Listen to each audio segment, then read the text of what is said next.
We'll call to order this meeting of the Underhill Planning Commission. It's Thursday, February 19th, 2026. And the first order of business is if there are any changes to the agenda for tonight. Does anyone have any changes to the agenda? I just had a question. Tim, yeah. Larry, you sent out the terms update. Yeah. And I just wasn't sure if that was accurate or not, because it has me on there. I don't think I've been here for 4 years yet. And I just looking at STV down here, going to 2027, and you just started as well. So is that? I was curious too, because I know Jen and I started at the same time, but there are different term lengths for That's different. right. Yeah, so if somebody positions, I takes think. over Yeah. an unexpired term of someone who's resigned, then it's less than 4 years. Like, Okay. you know, you might have 2 years left on the term for the person you're taking over for, or 1 year. I think in Jen's case, it was just 1 year. because For sure, she had just joined. the year. Yeah, but her position, yeah. So it was it's just coming into the year 4 of a 4-year term, basically. Okay. So that's Oh, I why. mean, you know somebody too. Yeah, I think that's what happened. Okay. But so, it is Tim, Jen, and David. that Up for renewal. will be up for renewal after Yeah. town meeting, so that was something that went out. Zach, your term is still, Everybody else won't is. be at, it'll be another year or several something. years. Yeah, Um, but that'll be kind of a housekeeping thing for after town meeting, just for, Right, well, and I think just personally, it's important to just put the word out now, give people some time to think about if they want to continue or not. Because first, it's a personal decision, like, you're happy doing this and you want to keep doing it. And then if you're not sure, maybe, a little extra time to decide, at least until the first week in March. But that's kind of when, if you're not going to continue, then we would want to know that, because we already have one vacancy and we want to know if we're recruiting for other vacancies as well. So, What should we do about the vacancy we have? I mean, I've been asking around and I haven't gotten zero, hard answers at this point, people who raised their hand and said they were interested. So I'm open to ideas about how to recruit more aggressively. Probably Front Porch Forum, but Yeah, did you already Armstrong post that? contact you? she hasn't recently, no, not in the past year. did we post there, or did Brad on our behalf? Maybe we didn't. I think we were just kind of. That's where we all found out about it, right? Yeah, and when Jen joined as well. I know Jen had mentioned that she might have somebody that She did reach out to several people over the holidays. and Yeah. Apparently came to know. Well, I remember, Maybe Larry thinks that the quality of the people that came in last time that he did Front Let's Porch not go back Forum in is that. he's Well. not going that direction again. No, I think it was a good idea to go after word of mouth if we could, but. I would agree that. Yeah, you never know what you're gonna get, but I think it might be a good time for that. I know that Brian posted it when Zach and Jen and I joined, Yeah. so is that something that I should go ahead and do, or Yes. does Brad need? No, I think if you want to craft something and put it up, Yeah. that would be great. Okay. Yeah. Let's do that. And it's a good time with town meeting around the corner that perhaps we'll get some. Yeah. Someone's An announcement from the floor, maybe, too, to back up. Oh, yeah. Forum posting. Yeah, that's a good call. Yeah. Okay. Yeah, we'll be there. Okay. Yeah, thanks for bringing that up, Tim. I meant to check about that too, but yeah, we are looking for somebody, and then we have some folks up for renewal. So. I'll just mention that I will stay Yeah, on, David. basically. Okay, David's gonna definitely say, okay, Yeah. good, yeah, excellent, okay, good. And then hopefully Tim and Jen feel the same, but we're only looking to fill one vacancy then, hopefully, and not more that are opening. Okay, great, yeah, thank you, David, yeah. And then with that, we'll move to public comment for any items unrelated to what's on the agenda tonight. So we are talking about residential density in Underhill's 2 villages and natural resource protections. We do have 3 members of the public here, and I guess 1 person online as well. Does anyone have a comment about items not on the agenda tonight? Is that Amy on there? Maybe, Amy, if you do have anything, feel free to speak up now. Thanks. I'm here for the agenda item Okay, great. later on. Sounds good. Thank you. Yeah. Okay, so, yeah, with that, we'll close the public comment and move into a discussion that we bumped from last meeting after our public hearing took up the entire time. So we had planned to discuss some changes to residential density in Underhill Flats and Underhill Center. And so you'll notice the documents from the packet, I think, are the same as what you would have I have seen. copies. Yeah. Copies if you want to hand them around. If anyone else is interested in that. Yeah. Yeah. Then we're good, yeah. I have that already. Yeah. And there's more here if anyone needs. But yeah, we did start this conversation a little bit several meetings ago. You got one? Yeah, I got one. Yeah. But yeah, Larry, do you want to introduce this again and talk about, we're talking about reducing minimum lot sizes already in the villages. Yep. But as the kind of subheading here indicates about limiting versus enabling, that we could look at adding some density limits at the same time as the lot size minimums are reduced to allow for infill development, but at the same time, make sure that we're not packing in too much and that we're mindful of how that's going to look if we're going to put more development in the villages. Yes. So just for context, these ideas came out of the housing study that the town had done in 2020. It was done by Brandy Saxton. At the time was Vermont's premier private land use consultant, who's since decamped to New Zealand and is living happily ever after there, I believe. Good. So she made some observations about how the rules affect what housing can happen in the village districts. And that was really her primary focus, was the village districts. And so all three of these proposed amendments pertain to what can and cannot be done in the village districts. Potentially they could be applied more broadly outside the village districts, but our discussion tonight and prior to this, when we talked about it in November, was really restricted to what happens in the villages.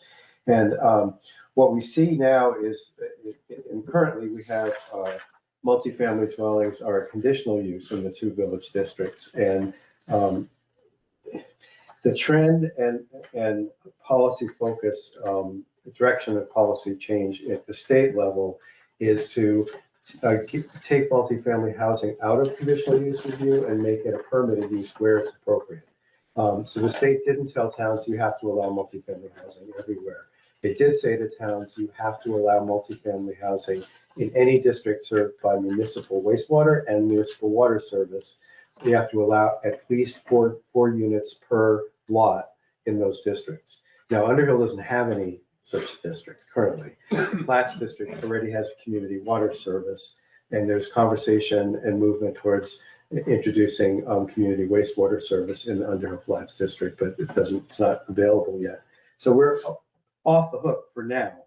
But the question still is on the table: is it appropriate to force any proposed multifamily housing project through a conditional use process, which also includes site plan review in this town? And that's a much more complicated regulatory screen and process than what we just were asking to, for example, take a very large older home and divide it into 2 units or 3 units or 4 units.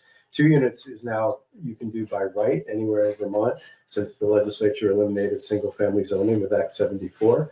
But good to go beyond 2 units to 3 units, 4 units, say take a large house that had already been a duplex and making it 4 apartments instead of 2, now requires conditional use and site plan review and approval. And so, you have to come before the DRB, you have to submit an application fee, extra application fee, you have to prove out all of these things, which from the standpoint of site plan review, sort of in terms of things like maybe increase parking, make sure that your driveways are safe, make sure that there's, appropriate places for pedestrians to get in and out of the site without having to worry about getting run over by cars.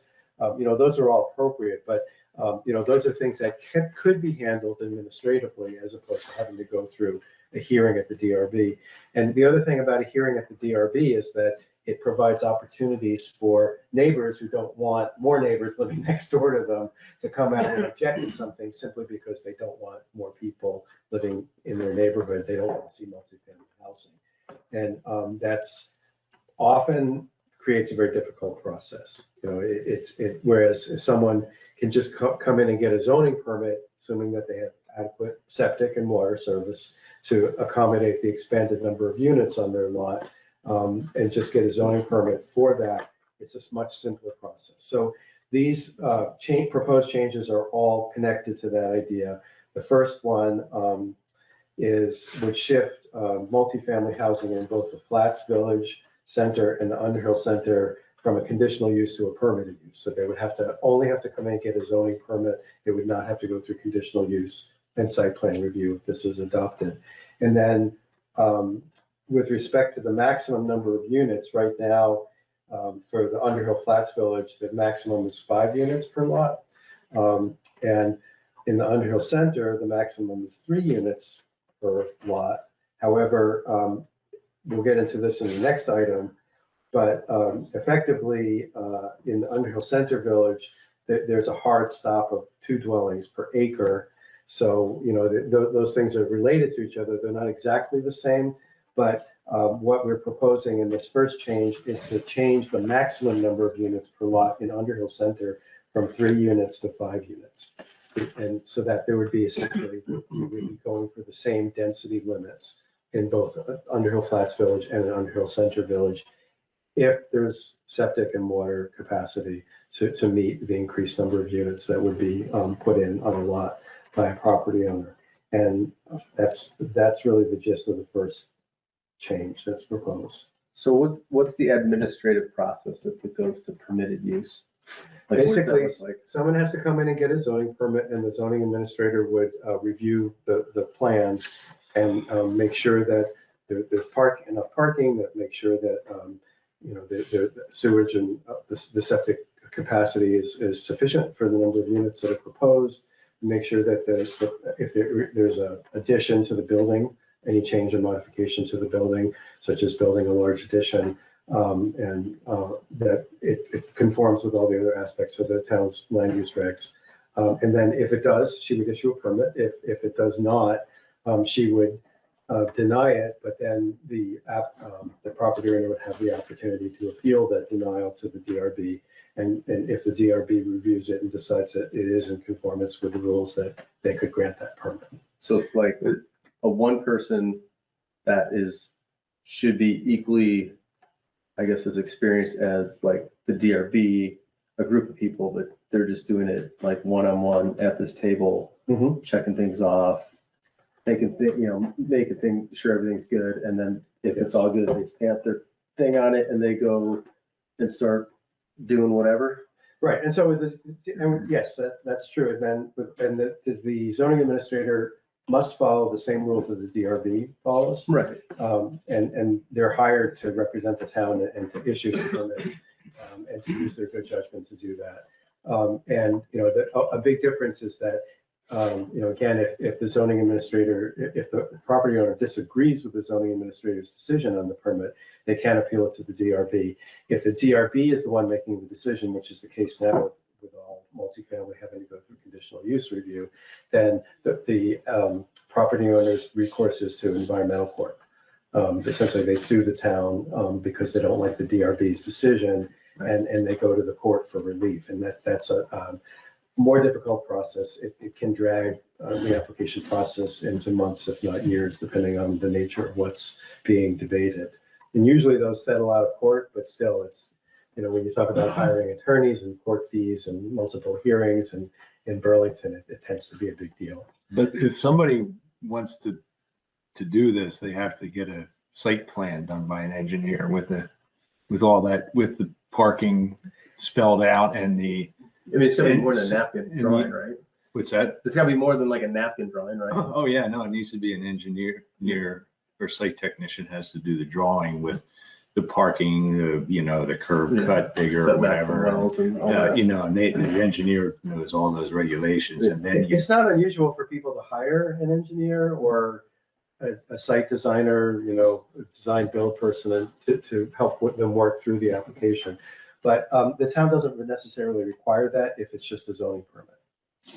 But you also need to get if you're building a multi-unit dwelling, you also need to get a state permit, state building permit. If any of the people living there are renters, yes, you have to go through the State Department of Labor. So there's a whole set of standards associated with the Department of Labor's review of a rental property that is way above and beyond what the town requires. And yes, it is. And there'll be inspections. There'll be and all that, inspections, yeah. Plumbing, electrical, and, Exactly. all insulation and all that. Larry, could I ask kind of a question, for my own edification, perhaps for the rest of the group here, that's kind of before this step? Yeah.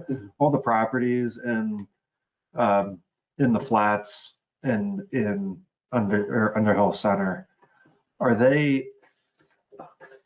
are they zoned as today? Like out of the gate, is everything assumed to be single family, or like, are there properties that are already zoned multifamily and already zoned commercial? How does that work before, like just out of the gate? What are they allowed to build there? Yeah, so the rules are in the chapter 2 or article 2 of the land use regs.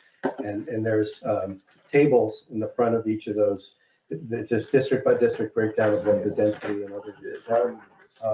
That spell out what can be done. And, there's a range of uses that are listed in a column called permitted. And so, single family dwellings are permitted use in both village centers. Believe 2-family dwellings are as well already.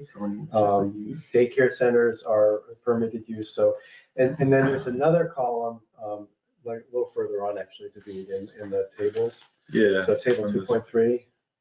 Oh, yeah, this is- Flipping over. Like page 9, for Two- instance. yeah, is the 2.2. flats Yeah. village. You're right, yeah. Right, so table 2.2, permitted uses include single family dwelling, includes forestry, group homes, home childcare, home occupations. So those things you could just come in and get a zoning permit, and with the zoning permit, you can establish those uses. And then to the right of it is a column of a long list of conditional uses, and these are things that you would currently have to submit an application to the Development Review Board, and they would go through the conditional use review and site plan review process. And currently that includes multifamily dwelling. Yeah, So like that's I what see, it looks I like see. for the flats right now. So all the properties have, I guess the properties they're currently presumably, or maybe they were grandfathered in, but they've all kind of gone through this process for If- single family. With like it was just a property, and then they went and they said, hey, I want to build a house here, and they got a permit to do that, yeah. Right, I mean, zoning was only established in Vermont in the late 1960s. So, houses that were built in the 1930s or the 1820s or whatever, those are grandfathered in if the uses remained unchanged for all these years. So they don't have zoning permits on file because they didn't need them at the time. But anything that was added since zoning was established in the late 1960s had to go through some kind of permitting process. And the permitting rules have gotten more complex over time. In a historic village setting, it's not unusual for the uses of a property to evolve over time. And so, you have particularly buildings that are located on Park Street and Route 15, often there's, an evolution of just a house to first floor commercial to maybe the whole business takes over the whole property. Sometimes the properties are divided. Sometimes there's infill in the back of the property or alongside an existing house. And that's how these rules kick in, is whenever somebody wants to change the use of a property, then typically they come in for a conditional use permit if what they want to do is listed in the right column of conditional use. And they're like, I mean, just looking at the list of permitted uses, are there different requirements for each permitted use, or is any property you can get a permit for? It depends. Like, for example, Yeah. forestry. Yep. So forestry, interesting example. So forestry and agriculture are both exempt from local permitting for the most part of Vermont. So if somebody has a forested parcel and it's traditionally been used lightly or not at all, and they say they would like to start logging their property, that's actually exempt from permitting, from municipal permitting in Vermont. If somebody has a farm parcel and it's been farmed or was farmed and they want to start farming again, it's exempt from permitting if they're just starting up a property that had previously been used for agriculture, or if they want to diversify agricultural uses from what had been there. So, you know, I used to work in Charlotte, and there's a lot of really big dairy farms there. And as the dairy industry has declined in Vermont, a lot of them have been flipped to different agricultural uses. So, you know, the people are growing hops for beer making. They're growing organic vegetables. They're growing organic flowers for people who want organic flowers, who care about that kind of stuff. And you know, they're doing different things, but it's all still agriculture, and therefore it's all exempt from having to get a local permit. But I guess theoretically, so because we're just talking about this example, however ridiculous it may be, somebody could buy a property in the flats, and because they want to do a forestry business, because that's a permitted use, they could theoretically get a permit and convert a property and knock down a house and plant trees. You have to get a state designation that it is agricultural or that it is forestry. So the state has certain. Yeah, I understand. I'm kind of applying this across anything that's permitted. Yeah, so to the broader question you started with, there's a whole chapter 4 in our land use regs that spells out specific rules for specific types of proposed uses. So, you know, there are some things, some uses, for example, deciding to start a quarrying operation, or, you know, to gravel pit, that sort of thing that would involve blasting and moving large quantities of earth. I mean, that's a fairly intrusive use, and it has a whole set of rules associated with just that use. So you would need a conditional use permit, and there's a lot of hoops to jump through if you want to do that. And we talked, of course, about sawmills, and that's another kind of use that would require a permit to change it, use to a sawmill from something else. So, you know, there are uses that are called out. There are standards that apply across the board no matter what the use is. And we talked last time, I think, about performance standards, so that modified performance standards for noise. And so there are standards that apply to everything, but there's a whole chapter that spells out specific rules for specific types of uses that, because of the nature of the uses, is handled differently than just a straight up permit. Penny, you have something, yeah? May I say something about the zoning administrator? Yes. Also, so Penny Miller, 18 Bridle Trail, and Underhill, I'm on the DRB. On the DRB, the zoning administrator really does the research, and she brings and requires of the applicant that they fulfill certain requirements, give her certain documentation, and then when she feels the application package is complete, she comes to the DRB.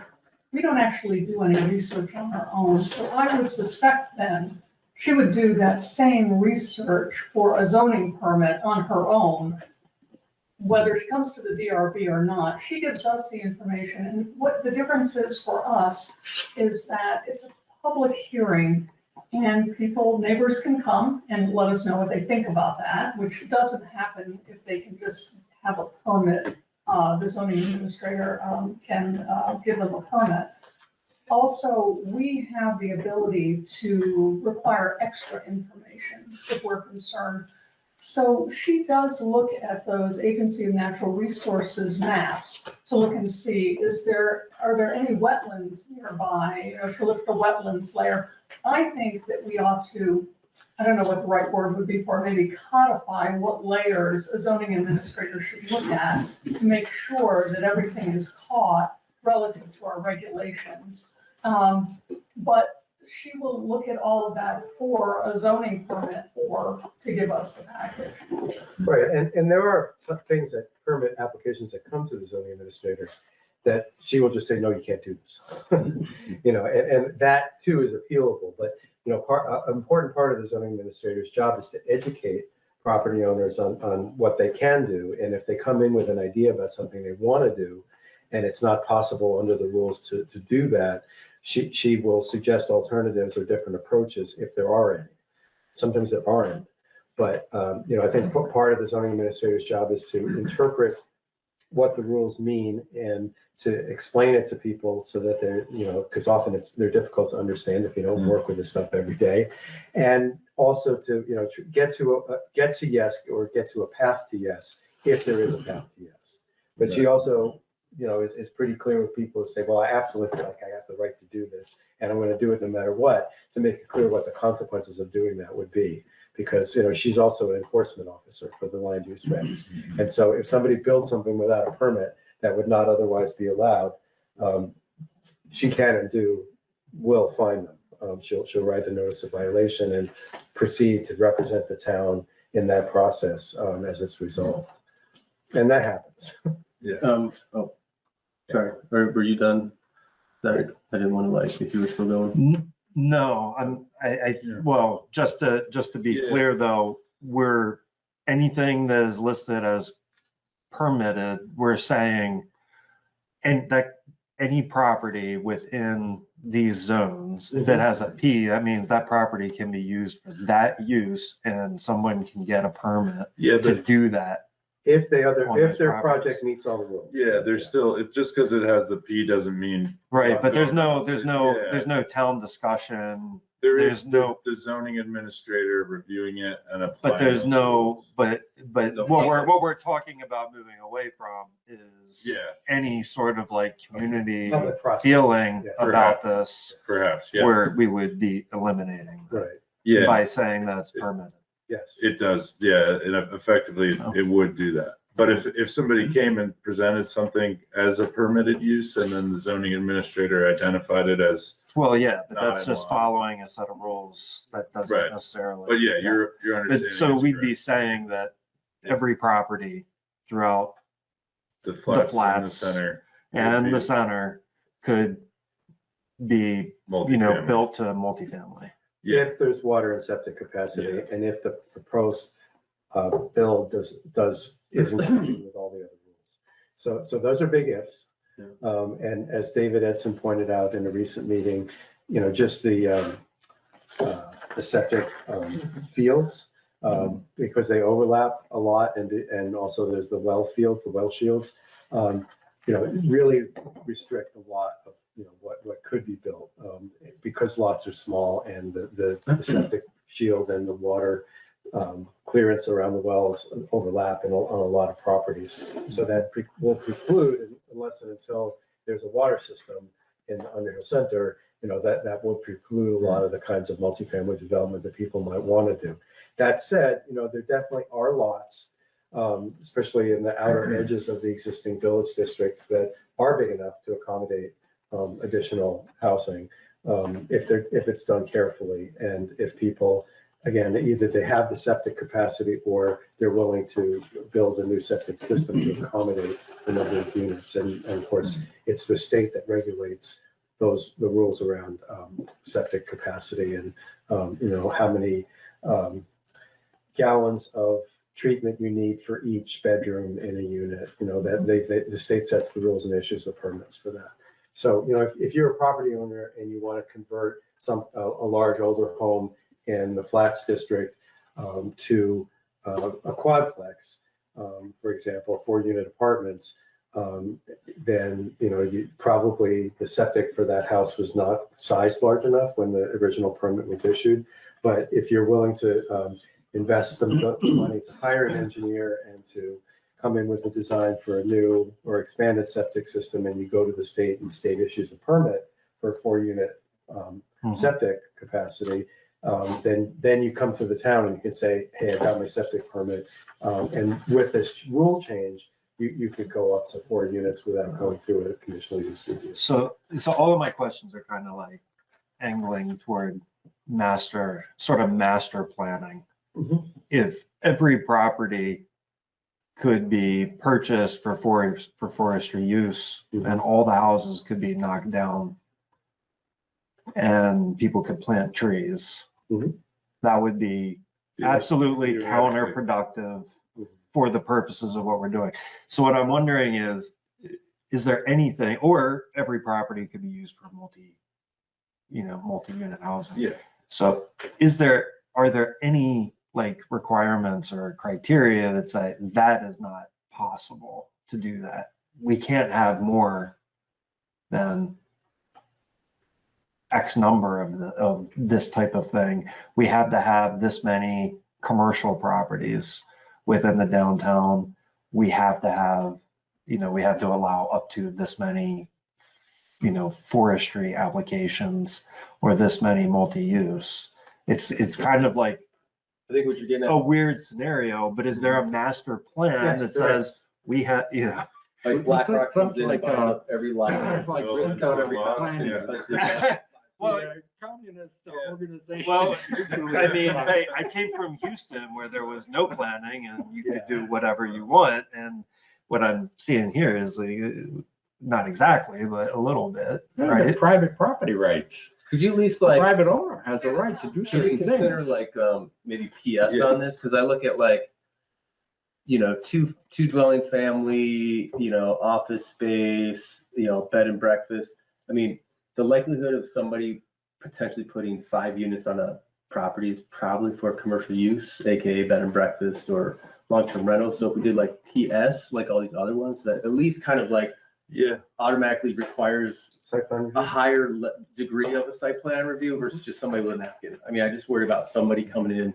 I know like a zoning person's gonna like look it over and stuff, but Yeah. that could be really like, I don't know, But it wouldn't be a defeating to napkin. the person. It wouldn't be a napkin. It would have a site plan. It Even would if you- start as a napkin and If then. you, well, build no, out, if you come in here and you want to build an ADU, you Yeah. need to have a plan that shows the parking space, the turnaround, the driveway widened to 14 feet, then, and. Yeah, but you have a background in that, so you, like Joe Schmo, who just. No, says, "I wanna even do if this." you wanted to build one. You say no, Joe Schmo? No, you would do your own probably, right? But if you wanted to build one, you have to have a site plan. You have- No, Correct me if I'm wrong. I totally understand. And it needs to have everything spelled out that are in the regulations about number of parking spaces for each unit and, But right, is that right, Penny? We've actually had some applicants who've done some commercial, wanted to do some commercial building and did not have an engineered site plan.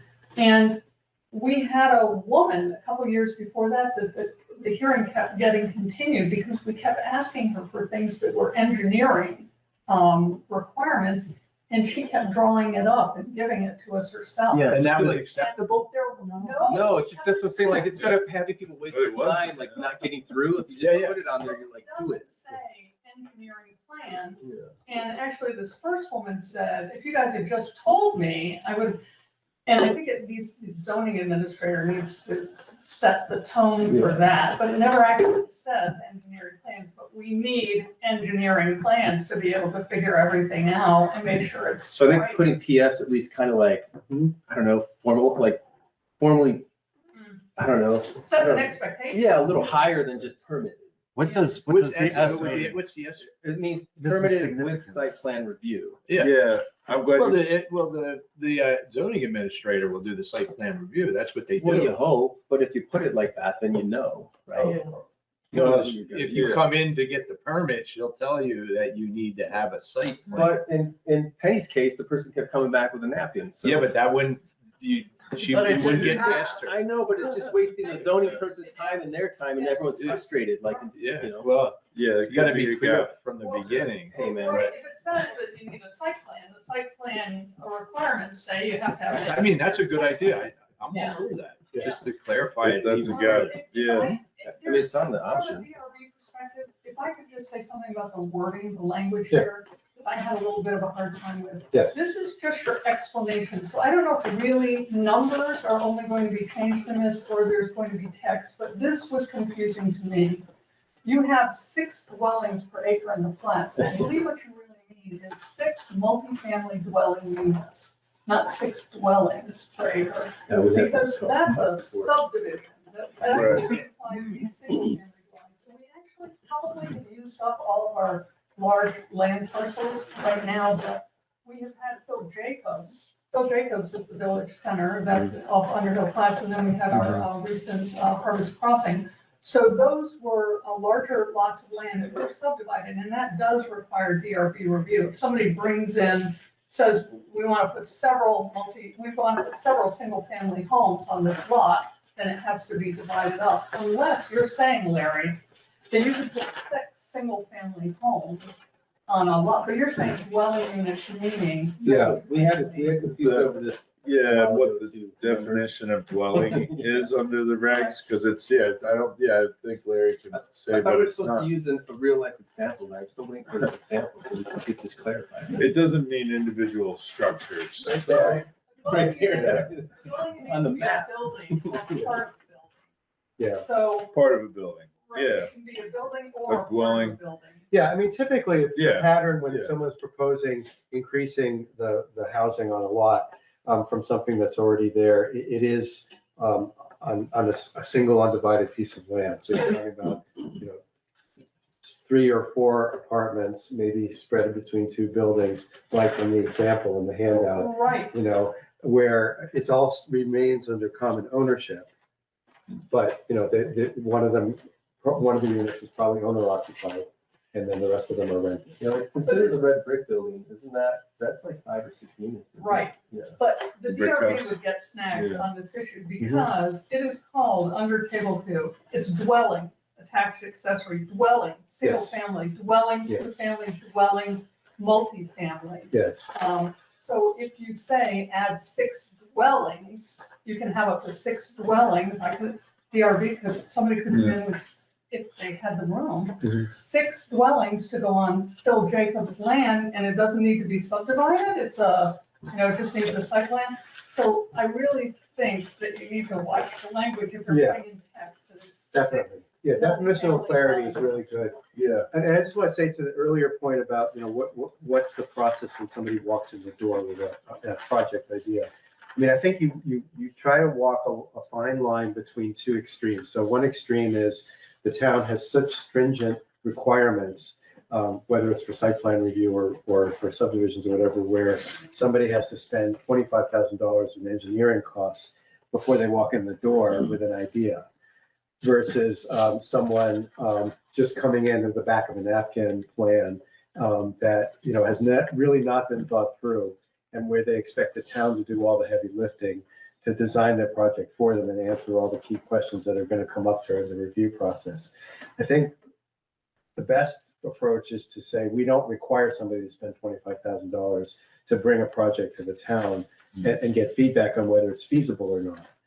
And the burden is on the town to explain our rules in a way that they can understand them, and to not force them to spend a lot of money on architects and engineers and septic designers, et cetera, until they have a sense, feedback from the zoning administrator, that this is going to be feasible. So you'll see in our regs for subdivisions that we basically require someone to come in for a subdivision with a set of ideas, but we don't make them spend the money on it until they go through sketch plan review and get a preliminary thumbs up from the DRB. And that's really intentional because, if we're in a situation where somebody says, well, I can't build anything in Underhill without spending $25,000 on engineers and architects, that gives the town a really bad rep. It's an extreme application of bureaucratic process that nobody wants. Yeah.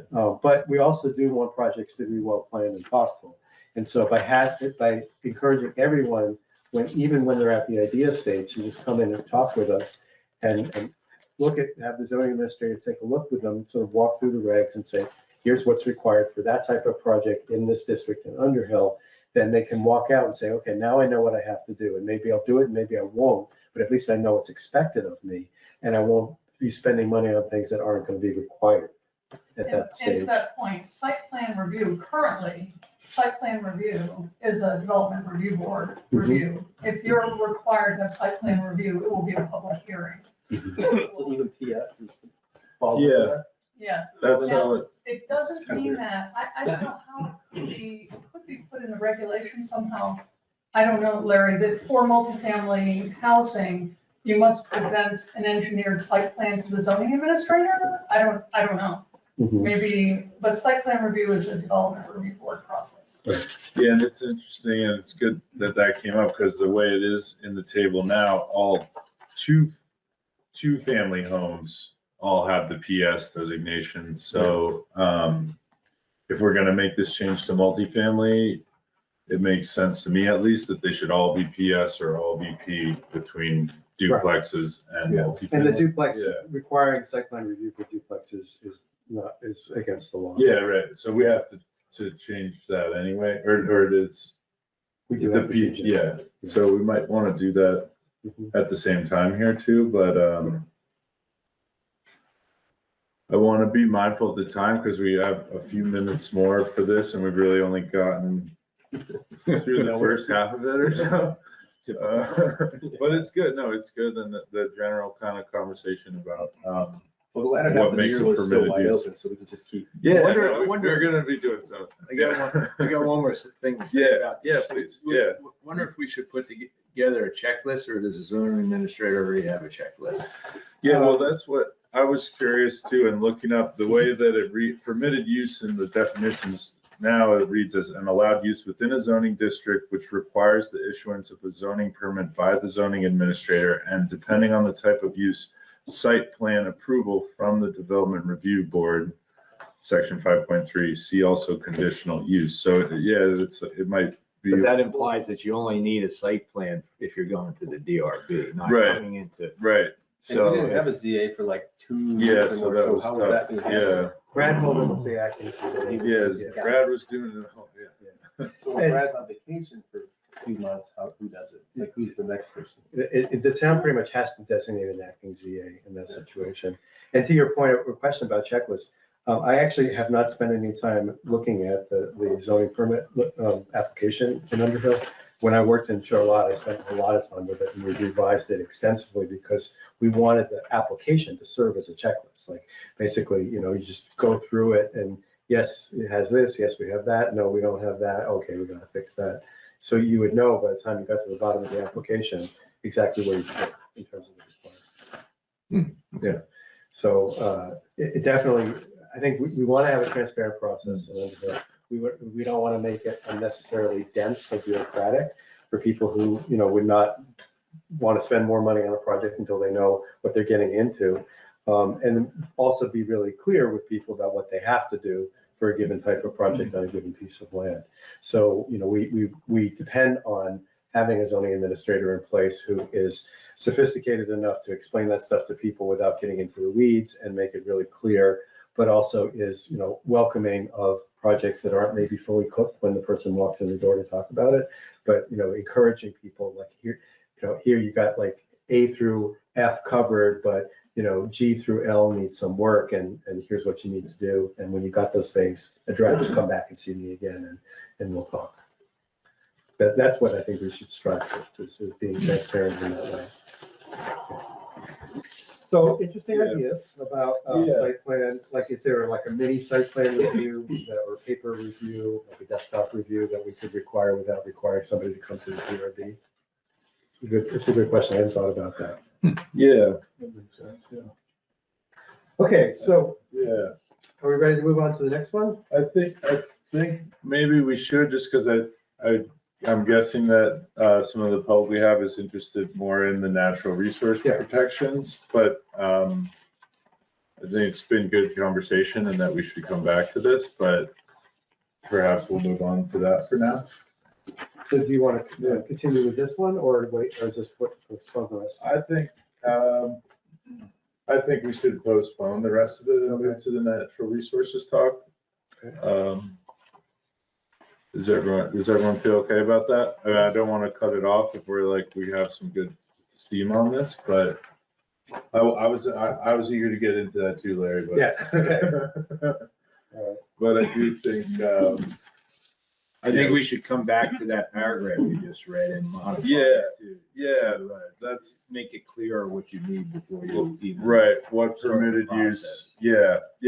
Yeah, and spell that out. Like Larry's saying, like we don't want to make it overly bureaucratic, but we want it to be clear, like what it is you need, and like what the point you brought up earlier on, Roy, about there's places where the state has very clear rules, and they're the ones that are have the guidebook for it. And then there's other places where we need to be clear that, like, if you come to the zoning administrator, you don't just, it's not just hand-drawn maps and things. Before we even get there, I'd suggest that we have conversation, if we're all in agreement, that it should be transitioned to permitted and away from whatever C conditional means. Before you even start thinking about how are we going to define exactly what permitted is, I think we should have that Because conversation. conditional use requirements are really, relate to, is it appropriate to the district that it's in? I mean, is it compatible with other uses? Does it have an impact on municipal facilities and services? So they're questions of appropriateness and scale, as opposed to, is the site plan correct? Does it meet the minimum standards? So, and conditional use is where, often neighbors will jump at the chance to say, oh, this doesn't fit the character of the neighborhood, therefore you should not issue a permit. Because that's what the state policy direction is. Let's move away from that, because neighbors should not have the right to stop a project that fits all the regulations just because they don't like how it looks, or because they don't want people moving in next to them, additional people living next to them. That's the process we have in place now allows people to be difficult, to throw a monkey wrench into the works of those kinds of projects. And the state is moving away from that. In fact, there's an active discussion in the legislature right now about eliminating people's appeal rights under certain circumstances. So, yeah. Yeah, those are good things to be mindful of. Yes. But yeah, I think let's maybe punt the more of an in-depth conversation about that to a future meeting. Sure. And we are a couple of years out from having to start to update our master plan, our town plan. And it might behoove all of us to just look at the master plans, the policy statements in the beginning of it that pertain to each of the zoning districts that we have.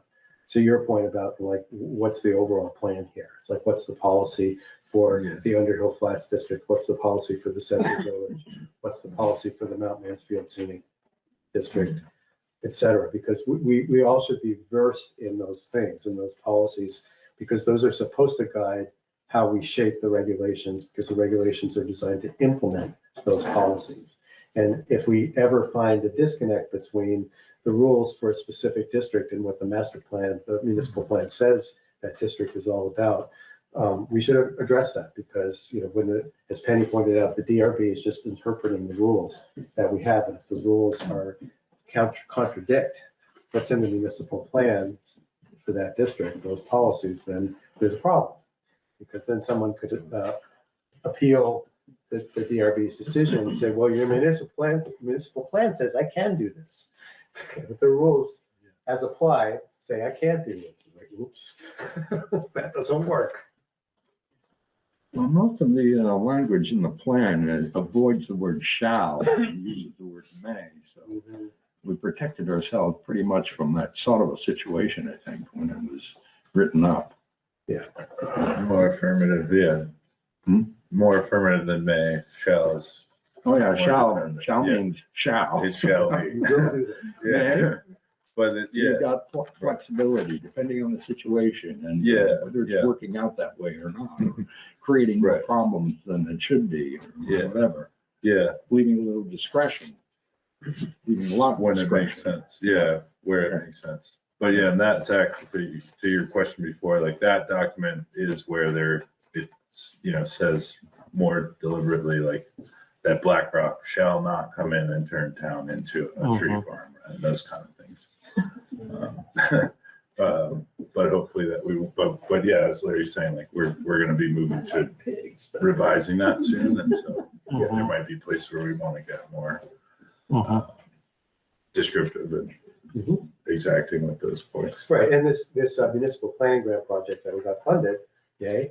Yeah. It's going to give us an opportunity to go out to the broad community of residents and ask more detailed questions and get a lot more feedback about what kind of development people are comfortable with in the village centers. And, what is appropriate multifamily housing and density look like in the village centers? What kinds of commercial projects should be encouraged and develop further? What kinds of transportation and other infrastructure will be needed to accommodate those kinds of developments. So those are exactly the questions we're going to be asking and getting a much broader picture of what the community wants to see in the two village centers, which I think in turn will inform how we work with these and tweak these regulations. That's really the whole. Are you saying we should not be doing this right now? No, I think we start the work. I mean, we've learned that, there's a lot to this, right? It takes a while to figure out the right wording and the right approach. And the planning grant project will be starting up this spring. So, we'll start to ask those questions and get that feedback pretty soon. And that before we finalize any of this stuff, we'll have some of that feedback in hand. Because it ain't gonna happen overnight. I'm pretty confident about that. Yeah. We're a deliberative body. Right. In the good sense of the word. Okay, great. Well, yeah, I think, with that, let's shift into the discussion about natural resource protections and also modifying site plan and conditional use reviews to restrict development in proximity to Agency of Natural Resources identified Vermont rare, threatened, and endangered species, habitat, and wildlife corridors. So, I did make some copies of that, and it's sitting next to Tim. oh yeah. Yeah.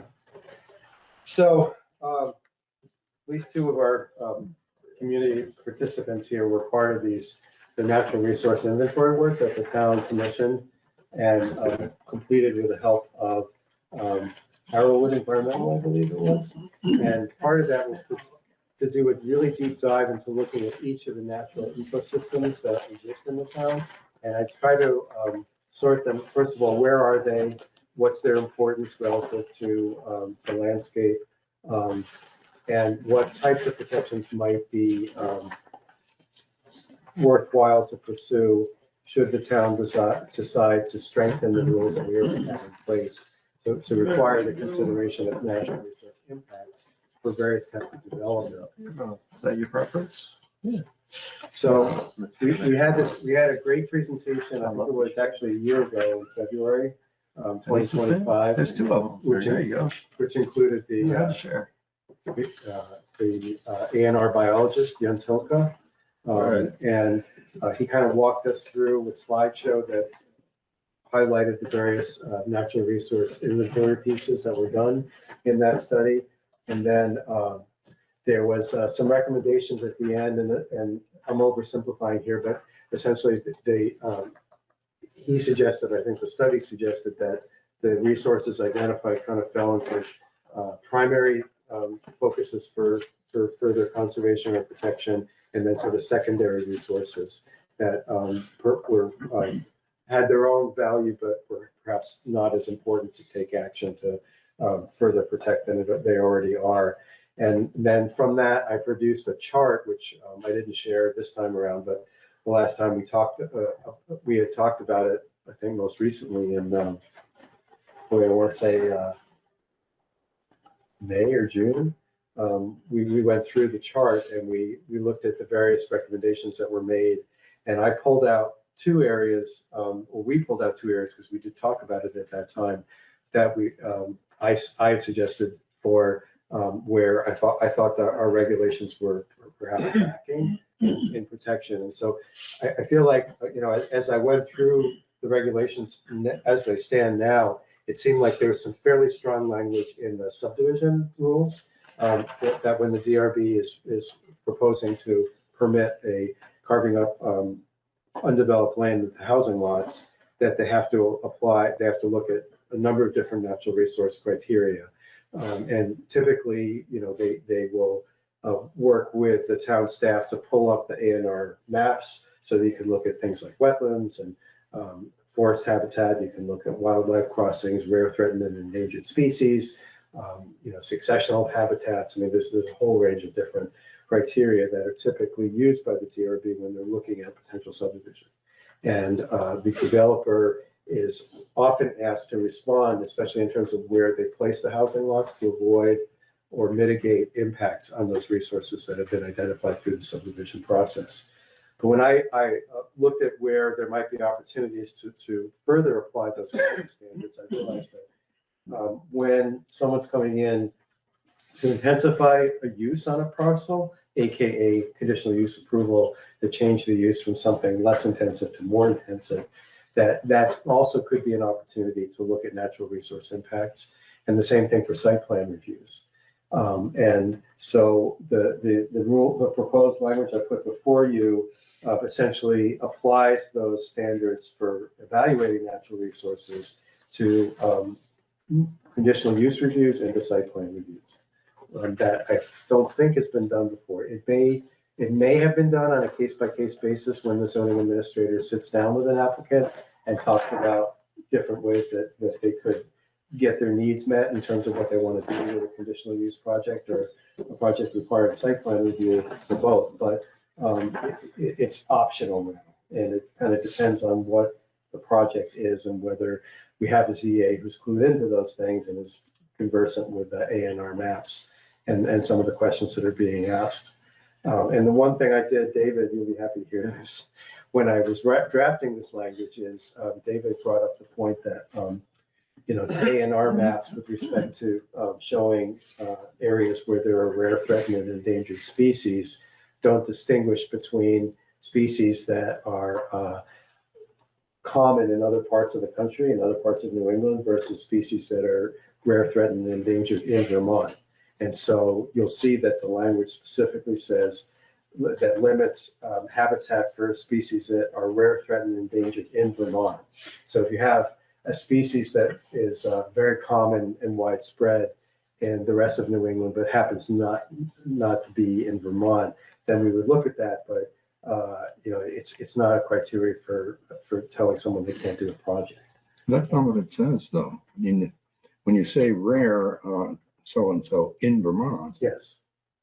Well, that's what exactly the state is doing. Yeah. They've got hundreds and hundreds of rare species in Vermont that are thriving outside the state. Oh, right. So, that's what I was trying to get at. Yeah, but it's. You don't think this There's a wording. That's not really what it's saying here. Maybe it needs to say like Why not just actually? rare nationally or something like that. Well, why not just say, leave it at natural resources and let the DRB, I'm glad Penny's here, let the DRB look at that natural resources and the maps and whatever other information they might have. They'll have more information than is listed here. And this list is it in a very specific kind of way. So I'm inclined to say that, the DRB will have all this information and be looking over it where it is appropriate. So I would say just leave it at natural resources, period. Yeah, is that already defined in the permit approval process? It's a little awkward. It is for subdivisions, but not for site plan and conditional use reviews. Oh, there you go. So it's a little awkward, actually, when you say that as identified within the Vermont Agency of Natural Resources Natural Resource Atlas. Yes. So is that exclusive for rare, threatened, and endangered species, each one of those? In other words, if it's not on that map, then it's not being dealt with or shouldn't be dealt with.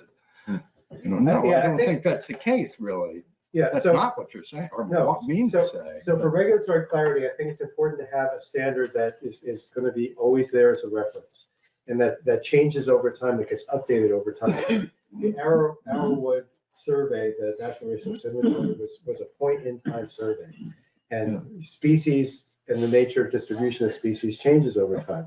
So the state has a responsibility and exercises that role in updates to the data layers that are embedded in the Vermont Natural Resources Atlas. So if our regs reference the standard of the ANR Natural Resources Atlas as being the one that's used to make the determinations about what species there are that need protection, what resources need protection, then that's more durable, and it's a hard data point that versus a point in time inventory like Arrowwood did. So that's why I put that in there. Yeah, but this is something that the DRB would have their hands on, basically. Yeah. So, No, they don't. well, it's something that they should be looking at. Exactly. I think you need to understand that the reason that the natural resource inventory was done was because the information available is too general. Mhm. And we wanted to make it more specific to Underhill.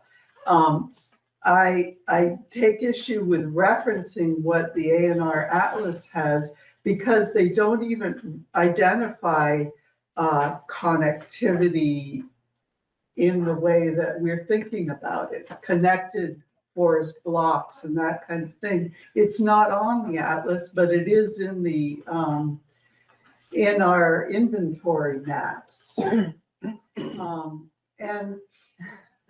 I'm sorry, I'm like talking too fast, but I think you've really narrowed it down to wildlife habitat. And there's just so much more to it than just that.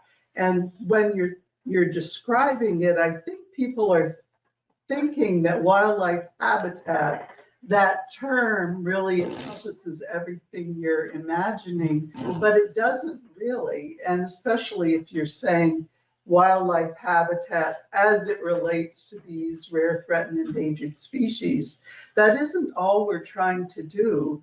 You know, we're trying to protect habitat for bear. Well, they're not endangered right now, but they require large areas. They require spring wetlands to be able to sustain. So you have to think about it more than just one species and more than just one animal. It's much broader than that.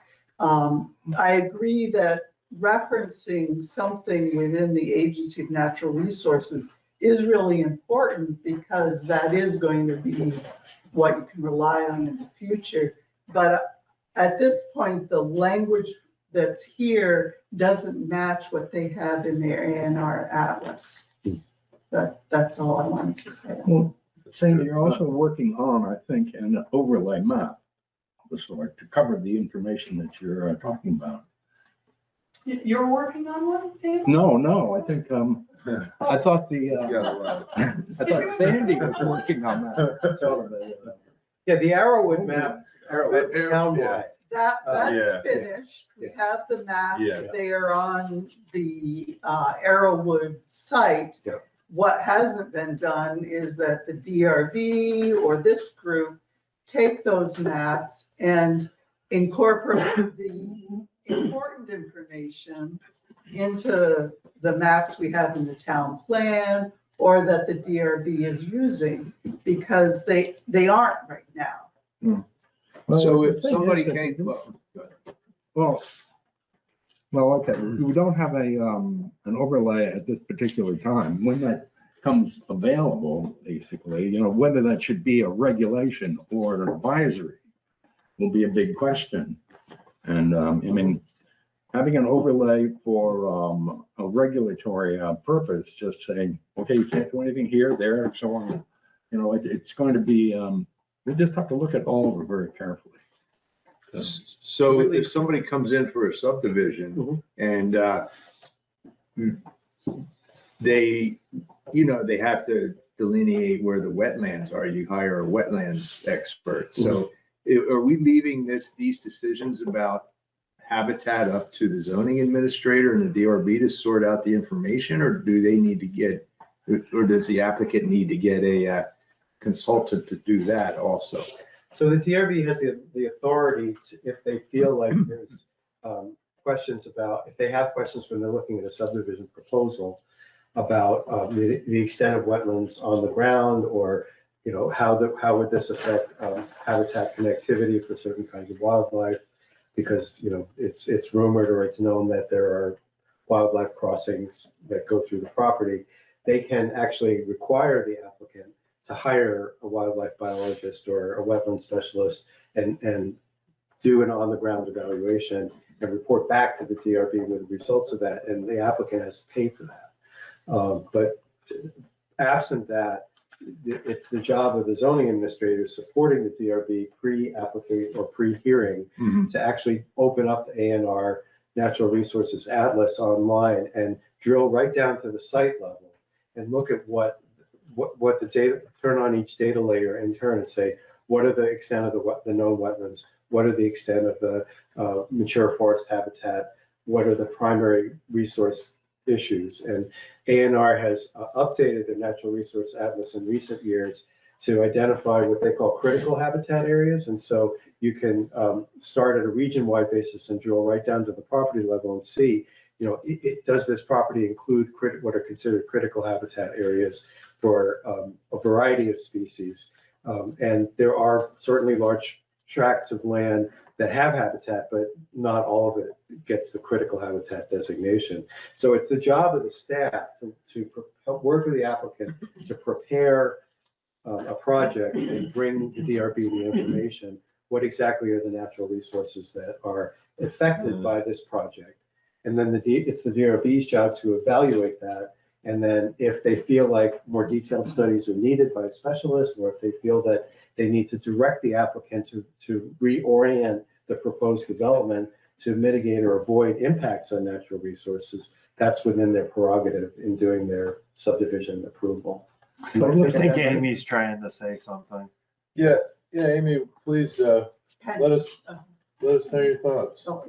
Oh, thank you. Well- My interest in this discussion is make sure in the process you were just describing that the DRB has access to those maps from Arrowwood that taxpayers in town help to pay for,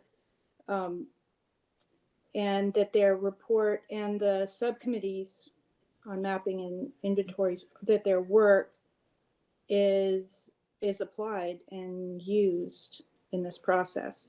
So I'm here because it wasn't clear to me in the information available that that is happening. Understood, yeah. I think that relates to how Sandy was characterizing it too. Penny, did you have something too? No, I'm in. Oh, I'm That's all Ben, right, I'm yeah, sorry. it's Oh, Penny. Penny, you're Penny, I got it. Sorry, man. You go ahead, you had your hand. Yeah. Just a couple of points. Penny Miller, Bridle Trail. First of all, the DRB is not a monolith. We don't all agree. And if we did agree, that might be fun, but we don't. And in fact, some people have no interest in natural resources, and some people have great interest in natural resources, and it depends on who attends the meeting. So that if the regulations are fairly vague or general, it may get attended to on one project and may not on another. So that's a challenge. That's a risk right there if the regulations are too general. But Sandy and Amy, ma'am, correct me if I'm wrong, but this is where I think the process went awry, is that and I just rewatched the Jens video, and Roy asked a great question in it. And you haven't aged a day, Roy, since that a year ago. Is that the maps that Arrowwood put together, Jens talked to them and he did a brief overlay of them. But I have looked at a number of communities that Jens answered Roy's question of, have other communities done this? What is the result of other communities? What happens with their regulations? And Jens started rattling off some. And so I looked at their town plans and at their zoning regulations. And the majority of them that I checked, what they did was then take that information from Arrowwood, and one was Shrewsbury in the Rutland area, one was Jericho, and they went to their regional planning commissions, and with the help of the state and the regional planning commissions and the town planners and the mappers in the town, they created an overlay map that was much clearer than all the maps, the individual maps that Arrowwood have. And those overlays also have parcel lines on them. And then their regulations refer to those maps, or the town plans say, use this map.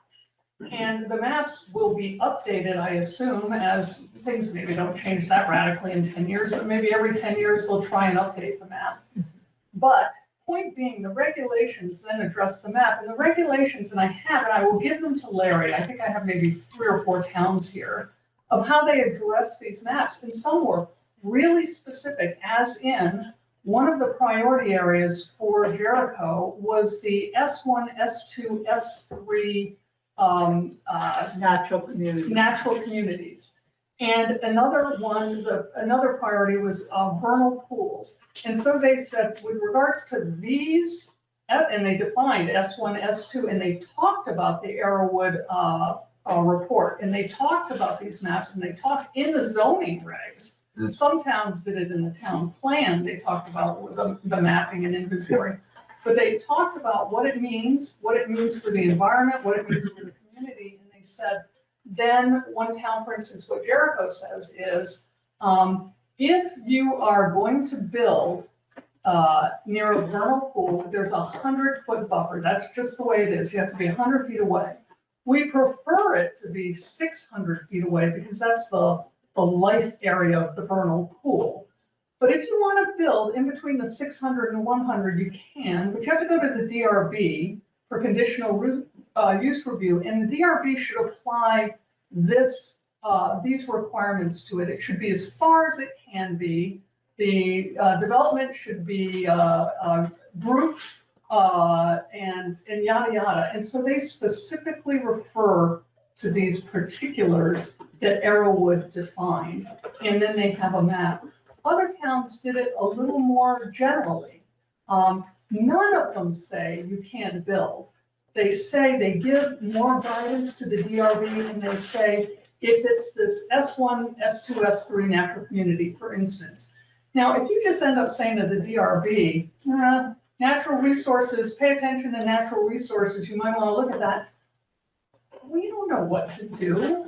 Are we supposed to take that? What do we do, S1 or do we do S5? Or, I mean, we're all just lay people. Some people have a real concern with natural resources and they'll try to drill down to S1, and other people will say, just doesn't make sense to us.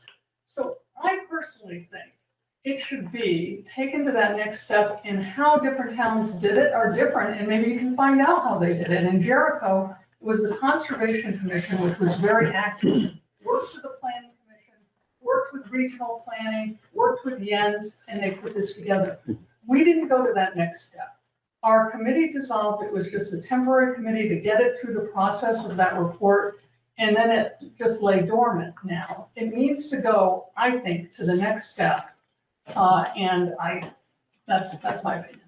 So that sounds good. In the meantime, we don't have that yet. We don't know. So in the meantime, the language here, maybe just still leave it at natural resources and take out the rest of it, which is pointing specifically at rare, threatened, etc. And just leave it as natural, and then when something like that comes through, then we can add a reference to that. But Unless presently, we know what to do with the information. We need to have the information, and then we need to be told what to do with the information. Mhm. Like I said, even looking at the ANR maps, it would be really good if you, the planners of our town, said, wildlife crossings are important. Zoning administrator and DRB, check that layer, and we want to avoid development right across from wildlife crossings. That's what we would like to see. Otherwise, it will be someone on the DRB saying, look, there's a wildlife crossing, and other people saying, oh, there's a wildlife crossing. So one example of what Penny's talking about, she's looking for a mechanism before or working in conjunction with the DRB that would trigger this kind of detailed, in-depth review of natural resource impacts of a particular project. And when I worked in Charlotte, the Conservation Commission there asked for and got the specific step of requiring them to get subdivision applications a certain number of days before they were scheduled for hearing before the DRB. And they sent their members, they assigned 2 members of the Conservation Commission to every subdivision project, and to do exactly that kind of deep dive and analysis, so that whatever the staff in the Planning and Zoning Office came up with for their discussion of impacts, there would be the alternative take of the members of the Conservation Commission. And then the DRB would be presented with a report from the Conservation Commission that went through soup to nuts, what they thought all the impacts were. That, of course, depended on having people in the Conservation Commission who would commit to doing that level of work for every subdivision project that came down the pike. And I will tell you that they were very thorough. I mean, some of those reports ran 15 pages. Jericho does the same. Yes. I feel like the whole, like a whole article, this land use reg needs to just be specific to natural resources and like literally line item all those corridors and like Yeah. define them as they're defined by Arrowhead, and then give our opinion of like, we require X, Y, Z on those things or something. And Jericho's regs, that's the way it is. Yeah. Larry, I would like to give you regs from Jericho, Hyde Park, and Shrewsbury. That'd be for your- helpful, yeah. for your Thank review. you. Yeah, I'll scan those in. I also have rules from Elmore. It's a fairly stringent set of standards around natural resource protection in their zoning bylaws. So what I'm hearing is a couple things. One is it would be helpful to look at other towns, what the regulatory standards adopted by other towns, how they've addressed this challenge, and whether it would be practical or feasible for us to essentially copy and paste from other towns' rules, our rules, so that they're a little more straightforward that way. And then Use the data that we have. yes, use the data we have. And then the other thing which I heard was, I think Sandy brought this up, was that, the work that was done in by Arrowwood, has not really been brought to the table on a parcel or project by project basis. And the challenge that we have in Underhill is just this part of this strictly resource challenge, which is that we don't have very elaborate tools on our GIS map.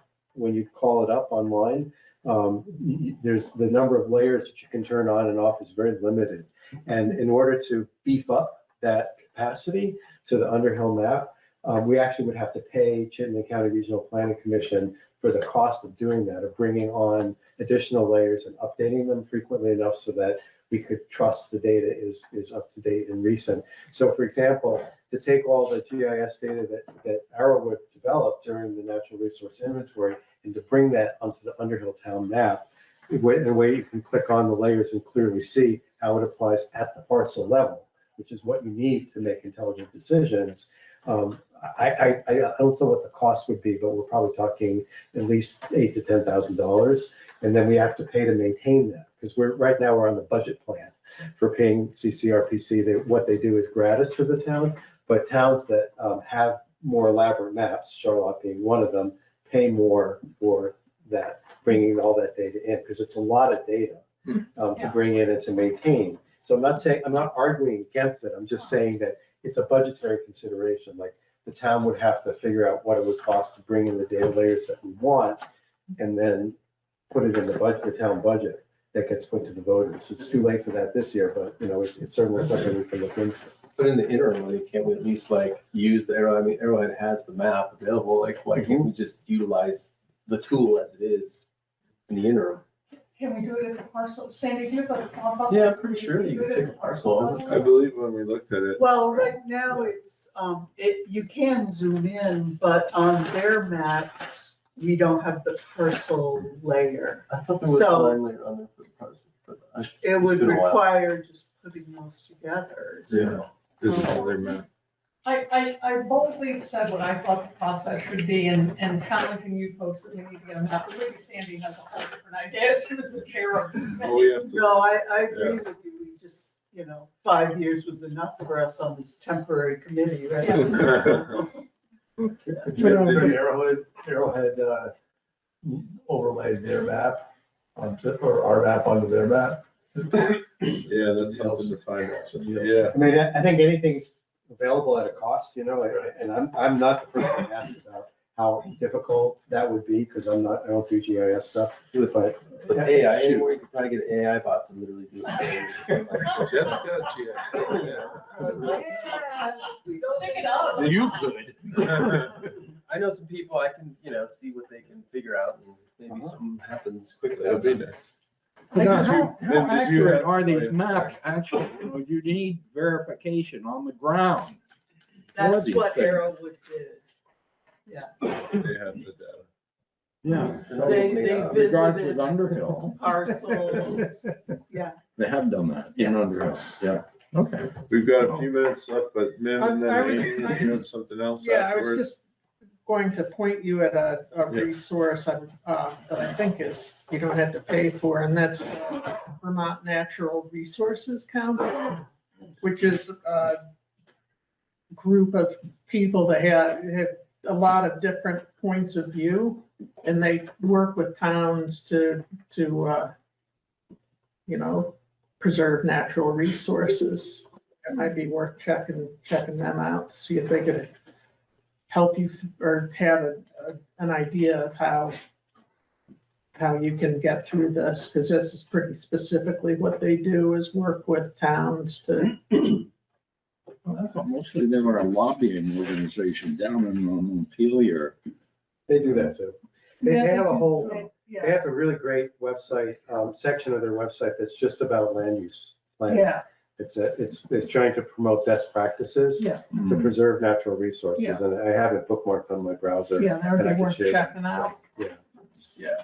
Because a lot of it is not that painful, it's like placing a culvert at the bottom of the stream instead of hanging it, so things Yeah. can move back and forth. I mean, pretty basic, some of it makes a big difference. Yeah, I mean, and a lot of it, just to come back to the volunteer aspect of so much of what this town does, it's like, if you had unlimited volunteer resources, like on the Conservation Commission being willing to evaluate every proposal in depth, that's one thing, but not every town has that. Yeah. And it's not an easy thing to develop. I mean, we have had a vacancy on the planning commission for 6 months or more, and it's hard to find someone to step up and assume that responsibility, much less take on a whole new area of activity. So not arguing against it, I'm just pointing out that so much of what is good in this town is done by volunteers. And, if we're envisioning creating a whole new volunteer capacity here, we have to be realistic about what it's going to take to create that from scratch, because it doesn't exist now. I nominate David.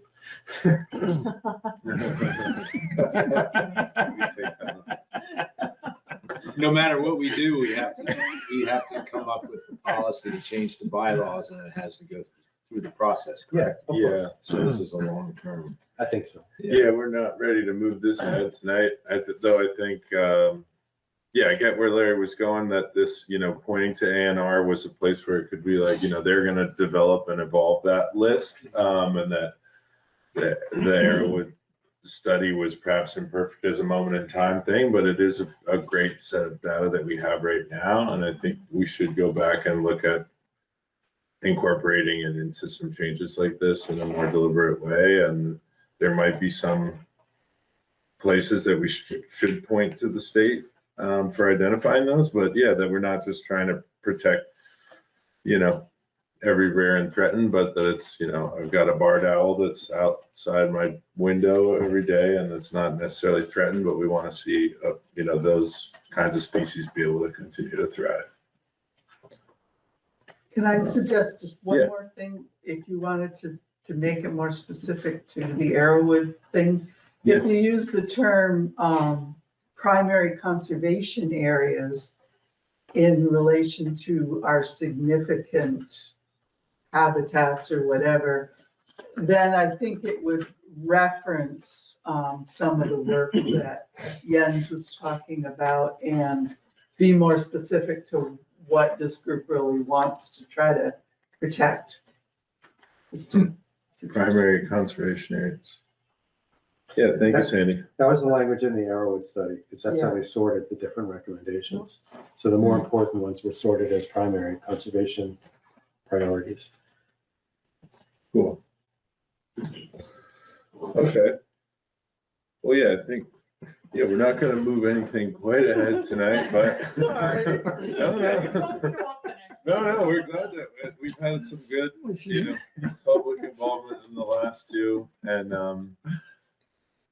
we appreciate it. So, yeah. Thank you. Thank you. Yeah, well, Yeah. thank you guys for all your work. Yeah, thank you.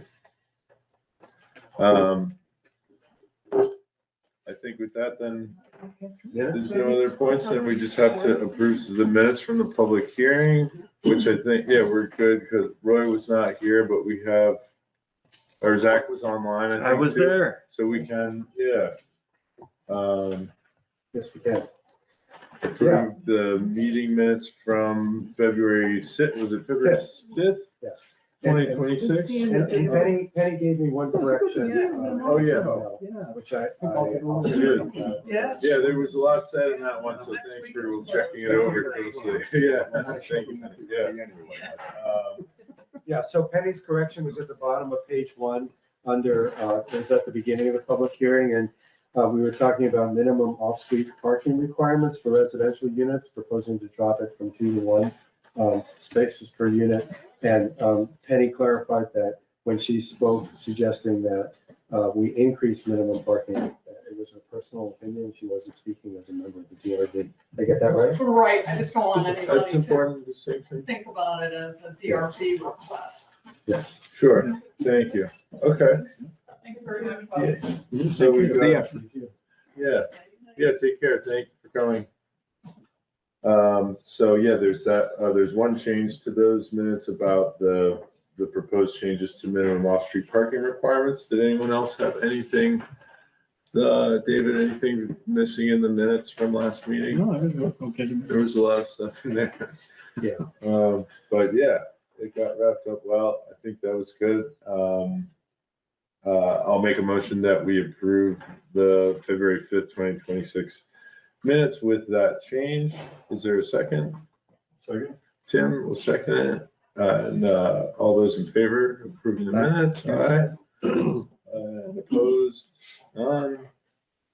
Great, so the minutes are approved, and then that just leaves us with one thing, and we're almost, Got something else? yeah, maybe we could find something. Adjourn. Yeah, David moves that we adjourn. Is there a second? Second. Zach will second it. All those in favor? Aye. Aye, and opposed? None. Thanks, everyone. Thank you. Adjourn. We will adjourn.